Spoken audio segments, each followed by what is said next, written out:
In this lesson, you'll learn some new vocabulary that can be used to describe people. And what's interesting about this particular vocabulary is that we'll be looking at pairs of words that basically have or refer to the same idea, but from different perspectives, a positive perspective and a negative perspective. And that's why when you use these words, or if you already know these words and perhaps you're already using them, you need to be really careful because you may associate it with a certain idea, but you want to be sure that you're using it in the positive sense when you want to, or in the negative sense when you want to do that. All right? So let's look at these words and see what they mean. So the first pair of words refers to the idea of saving money. Someone who likes to save money. Someone who likes to spend a little or as little as possible on something. Someone who's more economical. Now, the positive word for someone like that is to say that he or she is thrifty. Okay, repeat the word after me. Thrifty. A little bit hard because of the THR, but you can do it. Thrifty. The negative word for this same idea is that someone is stingy. Say it after me. Stingy. So, for example, here we'd say, wow, she's so thrifty. She's managed to save a lot of money. Or here, wow, she's so stingy. She never buys us fancy gifts. See the difference? Okay. So here the person is praised for spending less money. And here the person is kind of criticized for spending less money. Okay. Let's look at another pair of words. Someone who wants to get ahead. The positive side of it, usually the positive word for this, is that he or she is ambitious. They want to get ahead in their job, in their career. The negative word is pushy. Okay? He's so pushy. He'll walk over anyone to get ahead. That's negative. He's so ambitious. I'm sure he's going to be the CEO one day. The positive side. Okay? All right. Another pair of words. To describe someone who is bold or who stands up for his or her rights. Okay? So we could say that the positive side is someone is assertive. The negative part is that someone is aggressive. Okay? And these are really flip sides of the same coin. So when we say that someone is assertive, you know, they had a problem in the restaurant and they weren't afraid to complain or ask for their money back or something like that. Okay? They're not shy. They're not timid. They're assertive. They stand up for their rights, whether it's in a restaurant or any other situation. Okay? But someone who's aggressive sort of, you know, was really rude and talking very loudly and complaining, but in a very loud, maybe verbally loud, or got physically violent or something, that person was more aggressive. Okay? So you can see that both people are standing up for what they think is right, but this one is acceptable and this one is not really acceptable. Okay. The next one, someone who wants to know more. Okay?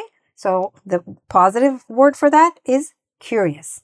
She's so curious. My little daughter is so curious. She wants to know about everything. Okay? Children, we often use this word for children to say they're very curious. The negative word for this is that someone is nosy. Nosy means it's like they want to put their nose in everybody else's business. Okay? They want to know what's happening all the time. That's not a positive word. So don't call someone nosy unless you think they're really interfering in other people's lives and want to know about everything, but in a bad way, not in a positive way that the word curious suggests. Okay? So again, let's repeat the words. Ready? Thrifty, stingy, ambitious, pushy, assertive, aggressive, curious, nosy. Okay? So these are 8 words. Let's look at 8 more now. Someone who likes to give or spend more than needed. Now, when you say give or spend, it could be to give time, give money. Okay? So the positive side of that is someone is generous. Okay? They spend, let's say a teacher who spends a lot of time with you to explain something even when you didn't understand it or even after class. That person is very generous with their time. Or it could be also with money. Okay? They an aunt or an uncle of yours give you a check for a lot of money. They were very generous. Okay? All right. The flip side of that, the negative side of that, is the word extravagant. Okay? Repeat it after me. Extravagant. So extravagant is when someone spends way too much money on something. Okay? Sometimes we hear this word around weddings and things like that, where sometimes people are spending way more, much, much more than they need to spend or that they should spend relative to the situation and relative to your opinion. Okay? Because one person who's being extravagant might just think they're being generous or they're being kind. Okay? So again, these are flip sides of the same idea of spending more than necessary or more than expected. All right. The next one. This describes someone who won't give up. Okay? Again, the positive side is that somebody's determined. Even though he failed the exam last time, he is determined to pass with high marks this time. Okay? That's a positive thing. Or somebody's stubborn. He has a certain opinion, and even though everybody else explained to him and showed him the proof and showed him the evidence, he won't change his mind. He's just stubborn. Okay? So that's the definition there. Let's repeat these two words. Determined and stubborn. Okay?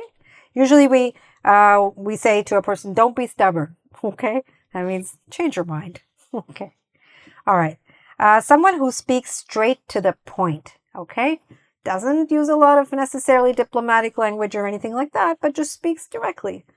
And the positive side of it, let's say in an office, you have a manager, and whenever he or she needs something, they just tell you directly, clearly, okay, this is what you need to do. And so everybody's happy because they understand exactly where they stand or what they need to do.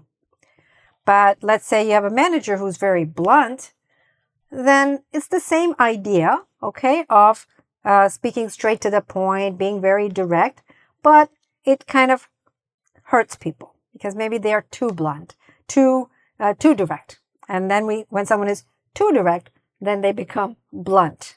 All right? They'll say the truth, but they'll say it in a bit of a hard way to accept. All right? Repeat these words after me. Direct, blunt. Good. The last one is someone who is trusting. Okay?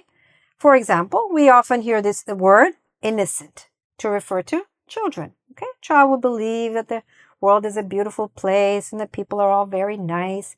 And this is an innocent thing, but when we're talking about a child, we usually consider that a positive characteristic or quality. On the other side is someone who is naive. Repeat it after me. It's a little bit difficult. Naive. Okay? So this is maybe an adult who believes everything that anybody tells them. Okay? When it's not, we know that we can't always do that. We have to decide who we can believe and who we can't believe. But somebody who is too trusting is someone who is called naive. Okay? And this word is innocent. Let's repeat these words once again for the sake of the pronunciation. Okay? And I'm just going to say he here. He's generous. He's extravagant. She's determined.